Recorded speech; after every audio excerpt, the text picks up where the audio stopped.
Hi, I'm Samantha McCue, and I'm an aerospace leader and entrepreneur. I've spent my career building and scaling teams in environments where complex technical challenges and safety are inherent in everything we do every single day. I've seen and experienced what makes leadership systems hold under pressure and what can make them fail in both low and high stakes. First, design leadership like a flight-ready system, not a personality test. A strong leadership model is a set of operating mechanisms that produce consistent decisions. Define who decides what, at what level, with what inputs, and on what timeline. In aerospace, this can look like the difference between we collaborate and we know exactly when a trait is escalated and who owns the call. Practically, it's so important to document decision rights the same way you would document interfaces between subsystems. Stress test this in a real scenario. Do people know where the interfaces lie? If leadership depends on each individual's style, it will break under load. Build decision mechanisms that work predictably, but especially on those hard days. Second, train leaders to think like systems engineers. Leaders often try to fix outcomes by pushing harder on people, but the real leverage is upstream in the system that shaped that behavior. Ask yourself, what signals are we sending with the incentives, metrics, escalation paths, and the meetings? If you reward speed but punish bad news, you're going to get optimistic reporting and late surprises.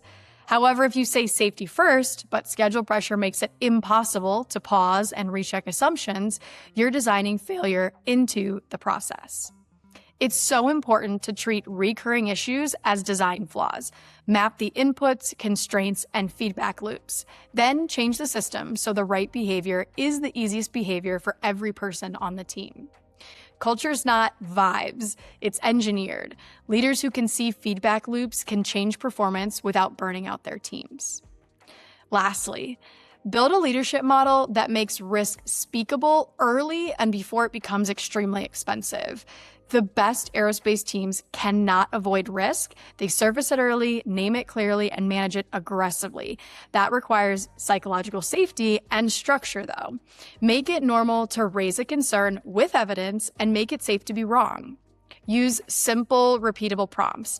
What assumption might be failing? What would have to be true for this plan to work? What is the smallest test that reduces uncertainty?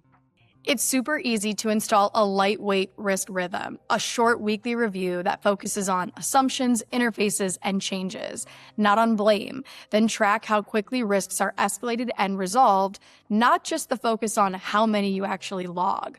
When risk is speakable, it's manageable. The leadership model should reward early truth, not late heroics. Leadership models that thrive in aerospace and can be translated anywhere are designed, tested, and improved like the technical systems that we build.